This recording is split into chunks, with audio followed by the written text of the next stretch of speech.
En este video, como ya es costumbre en el canal, vamos a seguir explorando puntos importantes de la historia de la Iglesia y también del momento presente.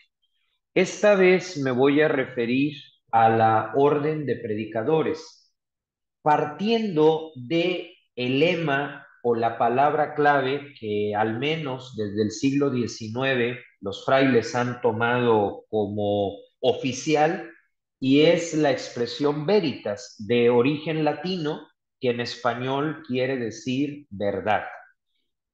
Cuando yo tuve noticia de que este era el lema de los dominicos, me gustó mucho porque me parece que ayuda a derribar muchos prejuicios que en el ámbito intelectual, en el ámbito académico, en el mundo del estudio, pues muchas veces se tiene sobre los intelectuales católicos, en gran medida por desinformación, porque realmente, pues los dominicos llevan 8 siglos con esta actividad, ¿no? De buscar la verdad, y han generado muchos aportes que hoy han forjado incluso culturas, ¿no? Desde el derecho internacional público hasta el haber sido los promotores de una de las primeras farmacias de Europa, que luego incluso por las mezclas químicas que hacían, generó fórmulas de perfumes, o sea, toda una perspectiva química, teológica, filosófica, que se expresa muy bien en la palabra veritas. O sea que hoy, más que hablar de la historia de la orden, que por supuesto es muy interesante y sí vamos a tocar los aspectos de cómo se origina esta subdivisa, me voy a concentrar en lo actual, que es hablar hoy de la verdad. Y lo voy a delimitar, lo voy a acotar al contexto de las universidades. Yo digo que hoy el tema de la verdad es muy importante precisamente porque la hemos pasado a un segundo o hasta un tercer plano. Y eso, pues desde luego es algo que tenemos que atender, porque si la filosofía olvida que le toca buscar la verdad, pues colapsaría, ¿no? Se traicionaría a sí misma, y pues la humanidad entera no podría considerar nuevos avances. Entonces estamos en un momento donde hay muchas opiniones y pocos argumentos. Estamos en un momento donde los sentimientos han tomado el control y la razón ha quedado completamente marginada. Podríamos decir que la frase de René Descartes, pienso, luego existo, hoy se ha cambiado por siento, luego existo. Y por supuesto que no es que los sentimientos sean algo malo, por supuesto que no. No es que las opiniones sobren. El tema es mantener el equilibrio entre opinión y argumento, entre sentimiento y razón. Porque si un médico, por ejemplo, se basara únicamente en el sentimiento, pues cometería atrocidades, caería en la negligencia. Si un legislador cae en el sentimiento, pero no mira con objetividad las consecuencias que va a tener en el orden social esa nueva ley, pues lo que va a provocar es una ley injusta o que al final pase factura. Entonces creo que hoy es muy necesario conocer los diferentes enfoques y no tenerle miedo a la palabra verdad, que es el lema de la orden de predicadores. Antes de continuar, a modo de paréntesis, decir pues cómo conocí a los dominicos y por qué valoro tanto su aporte en el ámbito intelectual, que hoy nos hace mucha falta en diferentes foros, en distintos espacios. La realidad es que yo conocí a los dominicos porque un familiar es fraile, y a través de él pues he podido participar en diferentes espacios, tanto presenciales como virtuales, donde algún dominico ha sido el exponente, ¿no? Me han tocado frailes mexicanos, españoles, canadienses, también conocí a uno francés, y esta visión multicultural, esta visión internacional y las charlas que dan sobre filosofía, sobre teología, sobre justicia social, pues a mí me han ayudado mucho como abogado y como laico. ¿Por qué? Porque yo soy de los que a los que les queda muy claro que la fe no es una idea, la fe es una experiencia. Pero si a mí no me la explican en términos bien argumentados, pues yo no le puedo poner nombre a esa experiencia.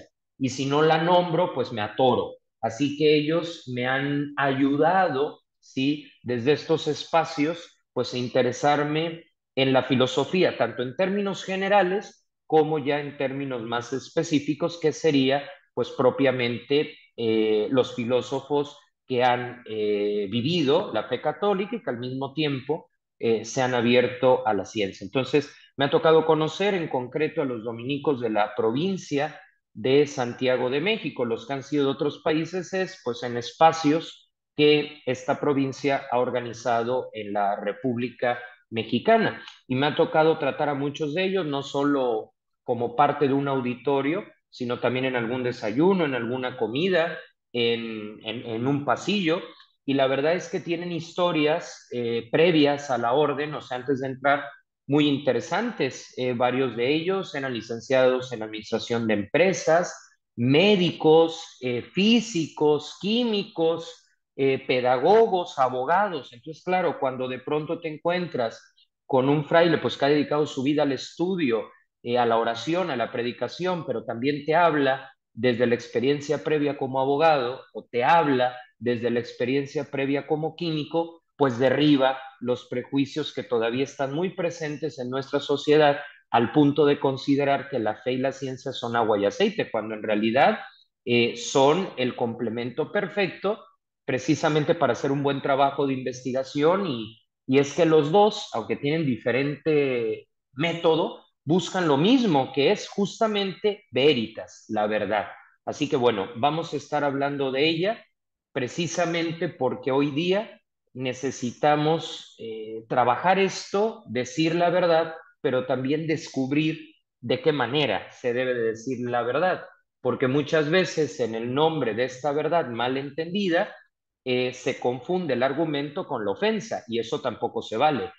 Sino más bien mantener el equilibrio. Si yo digo algo con fundamento y de forma respetuosa, cuidada y alguien se ofende, bueno, ahí ya no es mi responsabilidad.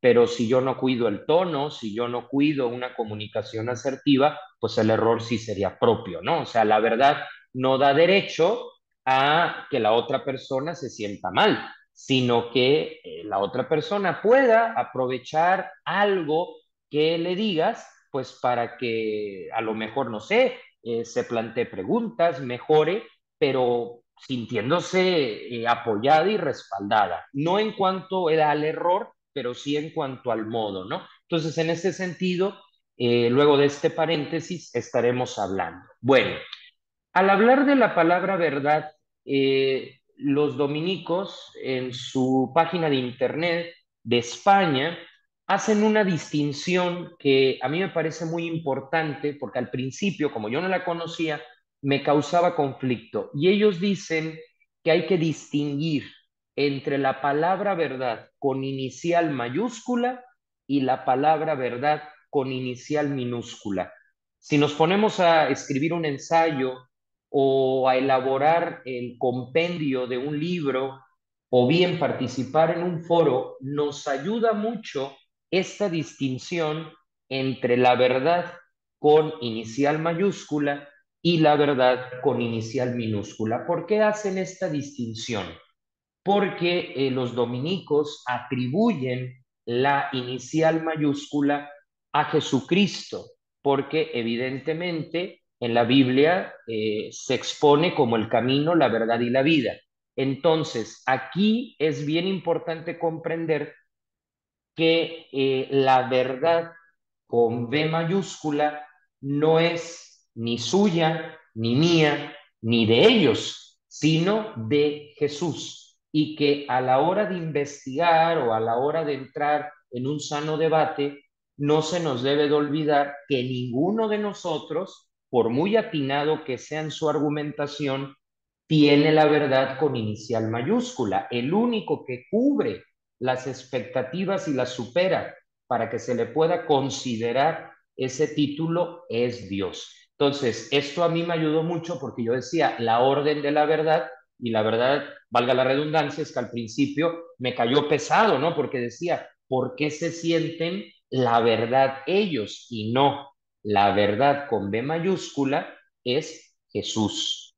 La verdad con inicial minúscula es la que hace referencia a la actividad de la orden.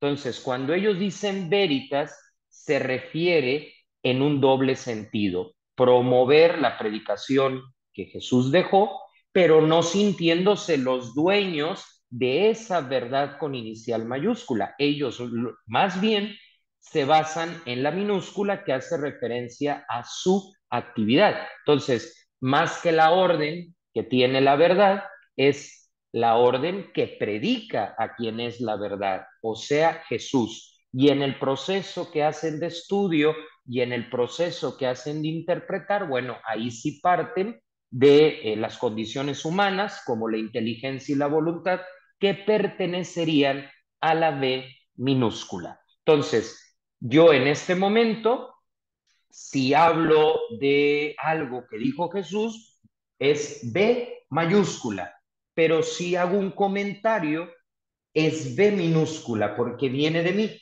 No quiere decir que yo no tenga la capacidad de decir cosas verdaderas, pero no tengo una capacidad individual dogmática, o sea, indiscutible, ¿sí? Inmutable, porque obviamente soy un ser humano pensante, pero tengo límites y mi perspectiva no agota ni puede asumir toda la verdad o todas las realidades. El único que puede asumirlas es Dios. Y a propósito de esto, se me ocurre un ejemplo. Durante un tiempo, no sé por qué, en el algoritmo de mis redes sociales me salían perfiles de personas con enfermedades muy graves, seguramente porque yo soy de los que si tiene algún síntoma rápido busca qué puede ser, ¿no? Y se ve que el algoritmo lo detectó. Y de pronto yo me metía y claro, pues eran perfiles de heroísmo humano, pero yo llegó un momento en que me sentí saturado y decía, ya estaba afectándome y entonces lo hablé con una religiosa que es muy inteligente y le dije, estoy en un dilema, ¿sí? Porque pues estoy viendo hechos que son verdad, el sufrimiento humano, los últimos días de una enfermedad, pero es que yo no puedo con tanta verdad, ¿no? Y le decía, mi dilema es, me cierro a estas realidades por comodidad, lo que no me parecía muy justo, o sigo expuesto a esto, porque como es verdad, pues hay que afrontarlo. Y me acuerdo que me dio una respuesta muy buena y me dijo, no, si ya te está afectando, no lo sigas porque tú no tienes la capacidad de echarte sobre los hombros toda la realidad. El único que puede asumir y que lo asumió en la cruz, la realidad en su totalidad, o sea, la verdad completa, es Jesús. Y me ayudó muchísimo. Claro, él puede asumir ese dolor y darle un sentido. Yo, en cambio, era un bombardeo de imágenes, era un bombardeo de cosas duras, pero pues yo no soy capaz, no es el rol que juego en la sociedad de ser el Salvador o de ser un Mesías. Entonces, no es cerrarnos al dolor de los demás, no es cerrarnos a la verdad que eso expresa, pero sí es recordar que uno asume desde la verdad con B chica y desde la realidad con R minúscula. El único que engloba toda la verdad y que puede asumir toda la realidad sin abrumarse es Dios, porque precisamente para eso se define como tal. Entonces, esto es bien importante. De manera que sí, a la hora de hacer un video, de plantear un debate, podemos tener un argumento verdadero, pero ese argumento verdadero no significa la verdad completa. El único que tiene la verdad completa para nosotros es Jesús. Y esto es sano, porque al tener Él la verdad completa y nosotros una aproximación razonable a esa verdad, pues eso nos quita la posibilidad de caer en el engaño de pretender que ya lo sabemos todo. Por eso Sócrates, conforme más estudiaba y más investigaba, decía, yo solo sé que no sé nada, porque la verdad de Sócrates era con B minúscula. De manera que cuando es mayúscula se refiere a Jesucristo, siendo la minúscula una referencia al tipo de actividad que Santo Domingo de Guzmán planteó en la orden por él fundada. Entonces, un dominico no se predica a sí mismo, un dominico predica, o sea, comunica la verdad con B mayúscula. Entonces, aquí valdría la pena preguntarnos, bueno, ya nos queda claro, la verdad plena es Jesús. Entonces, ¿para qué sirve esta actividad definida bajo la B minúscula? Pues sirve porque Dios nos ha dado, como parte de su diseño, el atributo de pensar, el atributo de investigar. Voy a poner un ejemplo. Que Jesús resucitó pertenece a la verdad con B mayúscula, pero mi forma de explicarlo pertenece a la verdad con B minúscula. Por ejemplo, yo lo puedo explicar a partir de los testigos oculares y de los cronistas romanos no cristianos, o una forma de argumentar la resurrección, pero no es la única forma. Por eso es verdad, sí, pero con B chica.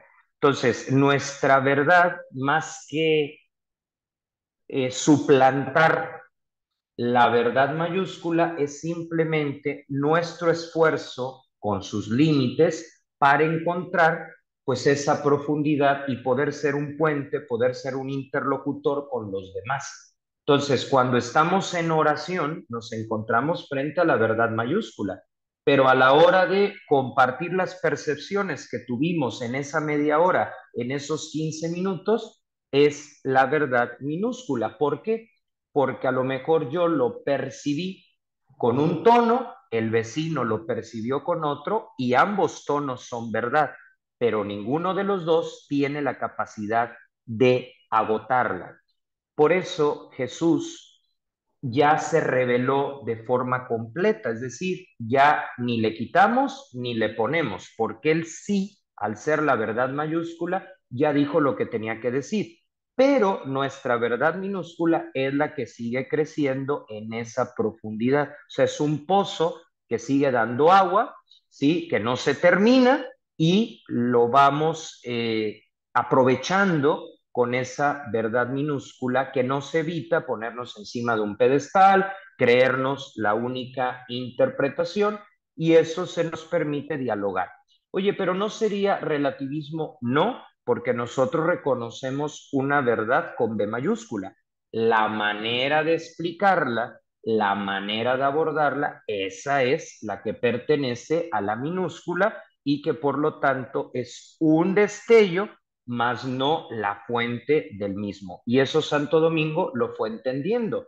Tan es así que a los primeros frailes los mandó a las mejores universidades. ¿Por qué? Porque estaba claro que Jesús es la verdad, pero no estaba claro cómo transmitirla, cómo entrar en diálogo pues con los usos y costumbres de la época. Y ese esfuerzo de me voy a la universidad, ese esfuerzo de me voy a poner a escucharte, ese esfuerzo de voy a hablarte en tu idioma, pertenece a una serie de acciones, o sea, a un tipo de actividad. Por lo tanto, no es la orden que se cree con la verdad, no, es la orden que predica el que es la verdad y a la hora de hacerlo lo fortalece o busca el modo, ¿sí? A través de lo que sería un buen nivel de comunicación que va cambiando de época en época. Antes se predicaba únicamente en el púlpito y ahora, además de hacerlo en el altar, pues se hacen redes sociales, se hacen pequeñas cápsulas de video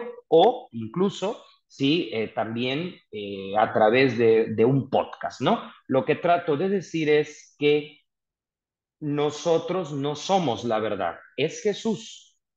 Nuestra verdad es una percepción cierta que sumada a las otras que respetan los parámetros que la teología dogmática nos pone y que nos permite ir en un mismo sentido, generar armonía entre estas percepciones y estas actividades que pertenecen a la B minúscula. Bien, aclarado esto, vamos a hacer una parada histórica de cómo es que los dominicos asumen esta divisa.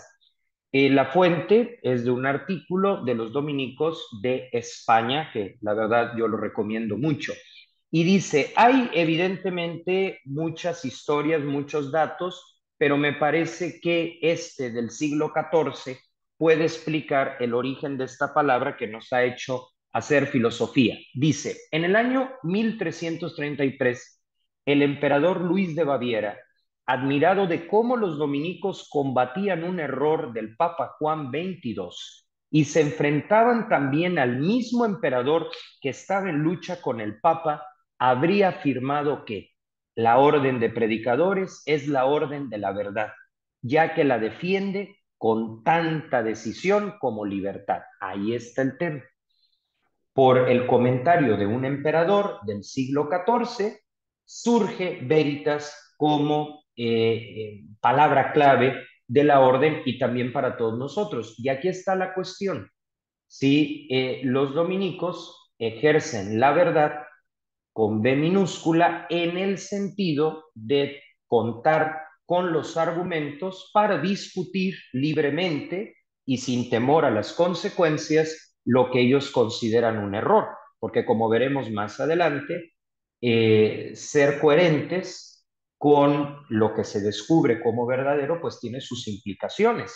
Y solo las personas que realmente tienen libertad interior pues pueden enfrentarse a las presiones, a las persecuciones incluso, que viene del hecho de decir, ¿sabes qué? Aquí hay evidencia que apunta a lo contrario que estás haciendo, ¿no? Es como, por ejemplo, en derecho constitucional, nosotros tenemos varios mecanismos y uno de ellos es el juicio político que tiene diferentes efectos, desde la destitución del servidor, si tiene fuero se le retira y dar parte a la fiscalía para que haga lo conducente. Bueno, el primer antecedente para deponer a una autoridad viene del propio Santo Tomás de Aquino. Claro que él no lo expresaba en términos laicos, como por supuesto lo expresamos ahora, pero sí decía, si la autoridad va en contra de los mandamientos, en contra de la ley divina, se le puede deponer, se le puede quitar.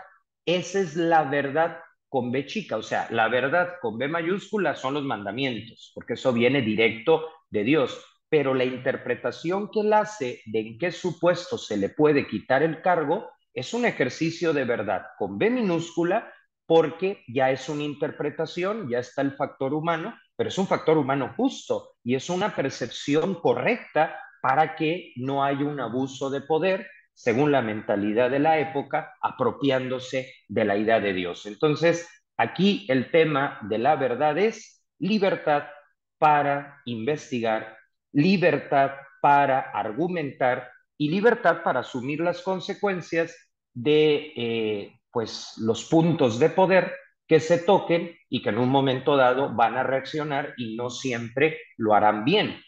Si pensamos, por ejemplo, en Monseñor Romero, pues Monseñor Romero muere precisamente en la búsqueda de la verdad y porque dijo varias verdades que estaban afectando no solo al Salvador, sino a gran parte de Hispanoamérica que padecía y en muchos aspectos padece o padecemos todavía de ciertas realidades similares. Entonces, ¿qué le pasa a Monseñor Romero? Pues muere asesinado por esa verdad, la verdad mayúscula, porque pues se basaba en el Evangelio para sus afirmaciones, y la verdad con B minúscula por su estilo de predicación, que hubo coincidencia entre la minúscula y la mayúscula, con las consecuencias de esa defensa de los explotados, de esa defensa de los que no tenían voz, y que esto ya desde el siglo XIV, sí, Monseñor Romero no era dominico, pero tuvo esa actitud de verdad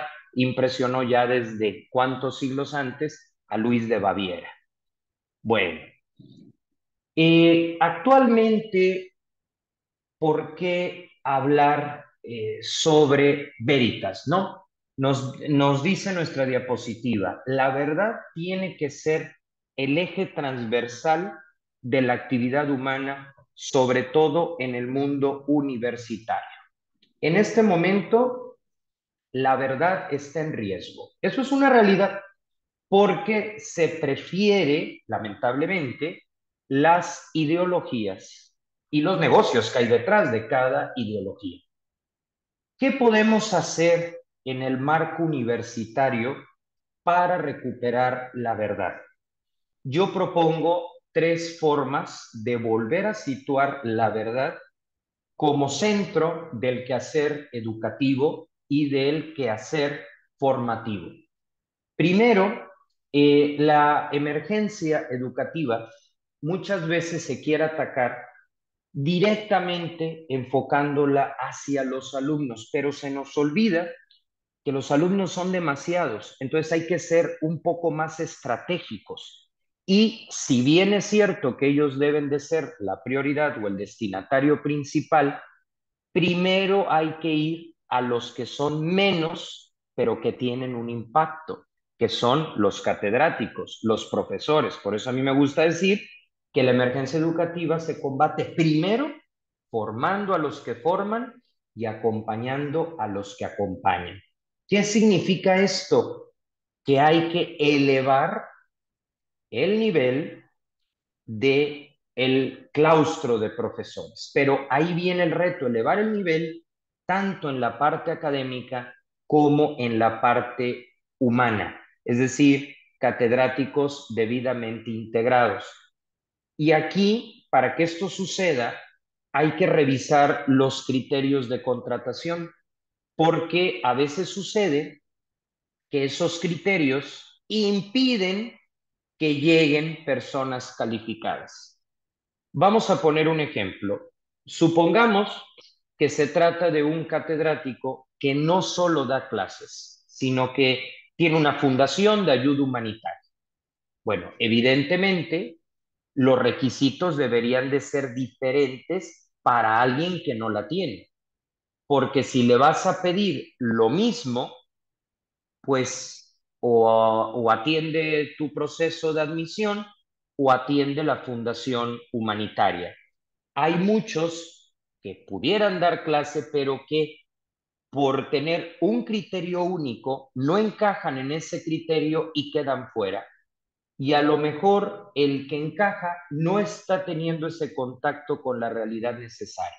Con esto no estoy diciendo que haya que bajar los estándares, al contrario, digo que hay que elevarlos. Y sí, el hecho de tener una fundación no te capacita en el ámbito de la pedagogía y de la didáctica, pero si tiene experiencia pedagógica y tiene aparte esta fundación, yo creo que obviamente debe de haber requisitos y las pruebas psicológicas, porque el hecho de que tenga una fundación tampoco lo hace alguien sano, pero lo que trato de decir es que los procesos de selección tienen que estar diseñados de tal manera que pase no solo el que tiene la forma, sino el que tiene el fondo. En pocas palabras, es necesario elevar la calidad integral del profesorado y revisar si esos requisitos me están acercando a personas críticas o si los requisitos solo atraen por su propia constitución a los no críticos.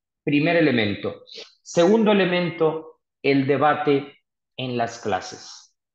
Tenemos que recuperar la figura del debate, porque la universidad tiene que ser esa escuela de ideas, esa escuela de cuestionamiento.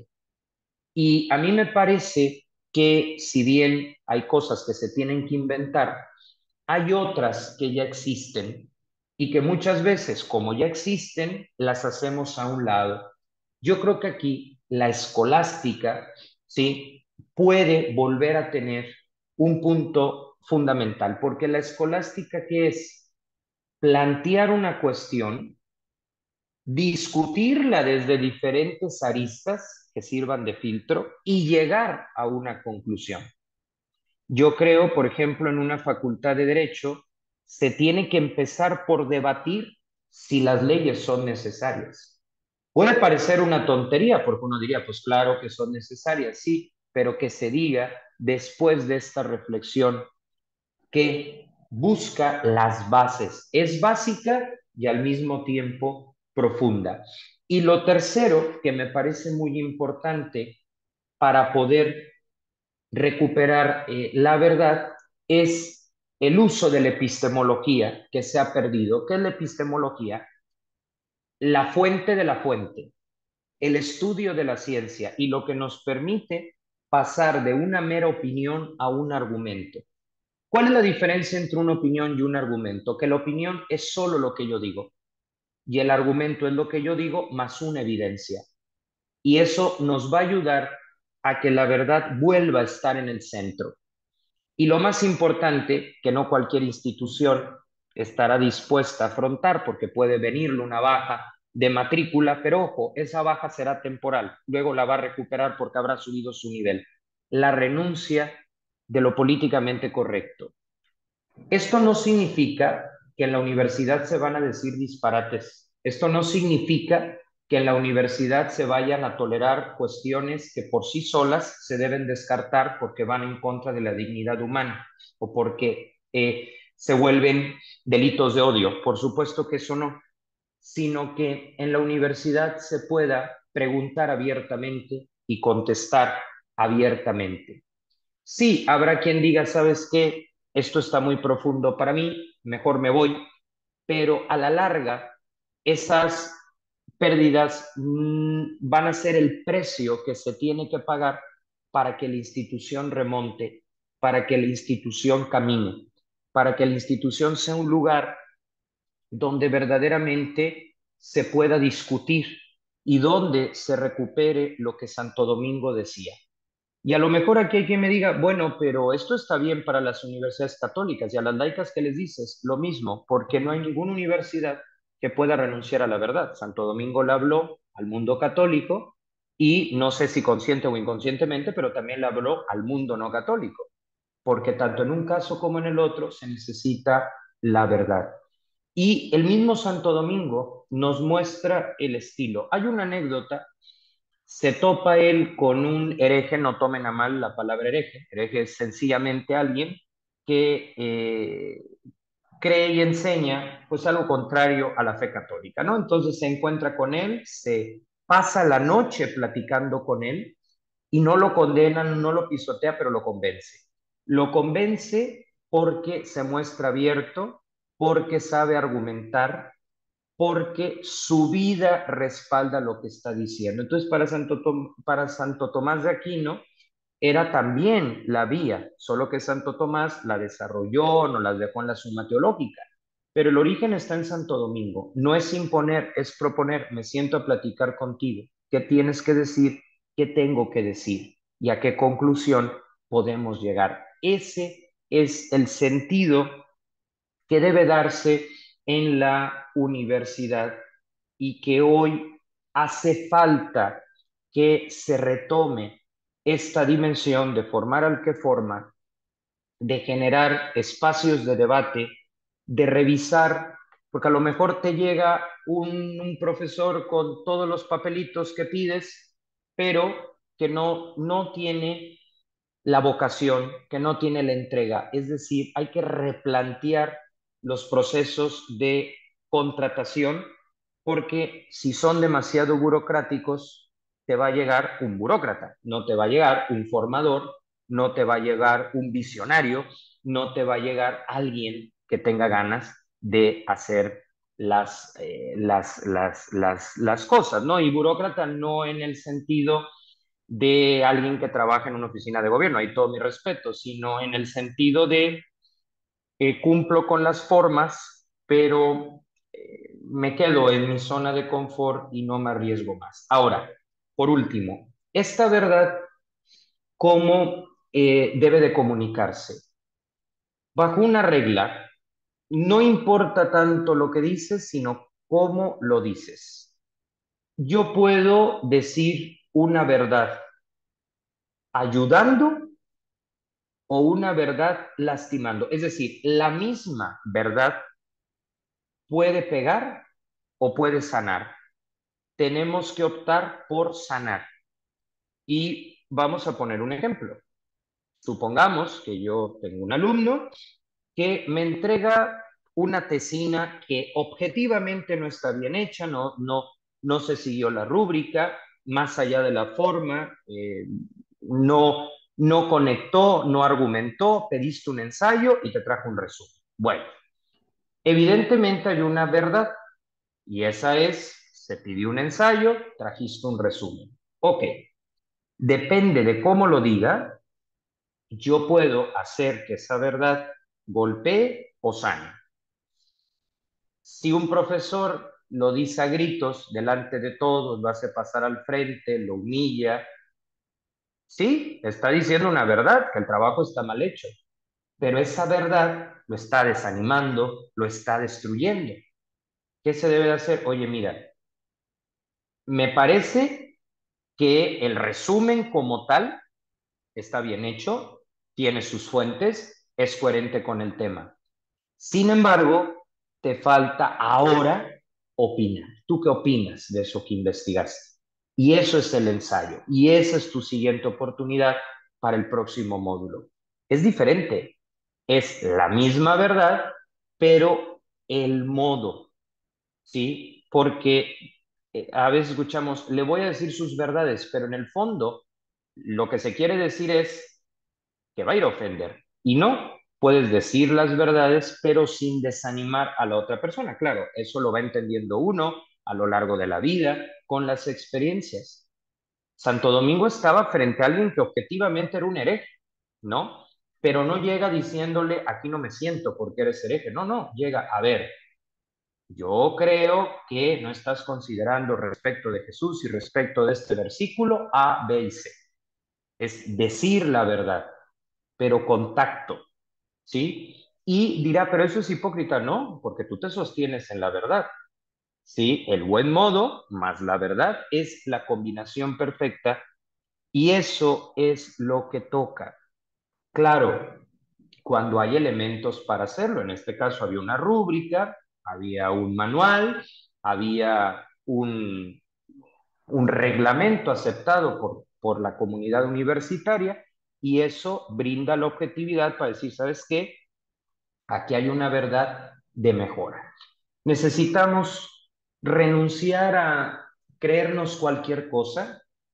Necesitamos renunciar a una emoción de 3 minutos porque a veces da la impresión que cambiamos 3 minutos por una eternidad. Y matemáticamente, ¿verdad? Pues eso no es algo ni de sentido común ni muy inteligente hacerlo. ¿Quién cambia 3 minutos por una eternidad? Entonces, eh, ¿la verdad es siempre más trabajosa? Sí. ¿La verdad tiene sus consecuencias? Sí. No todas, a lo mejor al punto de la cruz, pero con pequeñas cruces. Sin embargo, vale la pena. ¿Por qué vale la pena? Porque te haces un bien a ti mismo y se lo haces a los demás. Muchas de las cosas de las que nosotros nos quejamos cuando estamos en una oficina, que no nos atienden bien o que salimos a la calle no está en buen estado, es porque no hemos tomado en consideración el tema de la verdad. En la medida en que consideramos el tema de la verdad, encontramos soluciones. En la medida que consideramos el tema de la verdad, aprendemos a ser más objetivos y, como diría Platón, a ser más felices. Porque, a ver, eh, cuando uno descubre una verdad sobre sí mismo, que a lo mejor no es muy agradable, en el momento duele, en el momento molesta, pero al poquito tiempo se vuelve potencia, se vuelve avance, se vuelve logro, ¿sí? En cambio, pues la mentira no te hace sentir mal, pero no permite ese potencial, porque el potencial es incompatible con la mentira. Ah, pero ¿cuánta gente ha crecido por decir mentiras? Claro, pero en el corto y en el mediano plazo, porque en el largo o bien va a ser sancionada o no llegará al final de su vida con la misma felicidad de alguien que sí supo ir con la verdad, aunque tuviera pues sus dificultades, ¿no? Entonces, en este sentido, creo que Santo Domingo dice, a ver, que hay una verdad como eje transversal, vamos a ponernos a estudiar, vamos a salir de nosotros mismos, pero cuidar cómo lo decimos. No es engañar a la gente, no es decirle lo que quiere oír, sino lo que necesita escuchar, pero aún dentro de eso que necesita escuchar, el buen modo. Ahora, ¿cómo puedo estar seguro que lo que voy a decir es una verdad? Hay que hacerse la pregunta, ¿estoy opinando o estoy argumentando? Claro que todo argumento engloba una opinión, pero la trasciende. Pues con toda esta, digamos, reflexión histórico, teológica y filosófica, nos quedamos y valoramos el que los dominicos nos recuerden que hay que ir buscando la verdad de las cosas. Y cierro con esta idea. La búsqueda de la verdad hizo que Marie Curie trajera grandes avances en el combate de los tumores, por ejemplo. La búsqueda de la verdad hizo que comenzara el ser humano a intentar volar. ¿Es verdad que podemos volar? La búsqueda de la verdad pues ha provocado también mejoras en el sistema penal. La búsqueda de la verdad es lo que permite que incluso con respecto a nuestra persona, mejor dicho, seamos realistas. El primer paso para cambiar es aceptar la verdad de uno mismo. Si no la aceptas, simplemente se complica. Entonces, podemos decir que la verdad es como ese antibiótico que no nos gusta tomar o esa inyección que no la queremos recibir, pero que una vez que se le recibe y empezamos a ver los efectos positivos que produce en nosotros, en ese ejemplo, pasar de la enfermedad a la salud, pues nos va a decir, valió la pena por este aporte que me trajo. Bueno, pues que realmente ayudemos a que en las universidades se eleve el nivel, no simplemente el nivel académico que también, sino el nivel de discusión, el nivel de análisis. Por ejemplo, en derecho, ¿es necesario la ley? ¿O en medicina, es necesaria la medicina? Obviamente es una pregunta, no diría tonta, básica, pero lo básico es fundamento. Y si no eres capaz de responder si es necesario o no tu profesión, pues va a ser más difícil en los otros puntos, en los otros estadios. Entonces, eso es lo que nos recuerda la espiritualidad de Santo Domingo. Estudiar para ir concretando puntos certeros, puntos de descubrimiento, puntos de verdad que nos permitan armonizar en torno a esa verdad con la B mayúscula. Hasta aquí el video de hoy.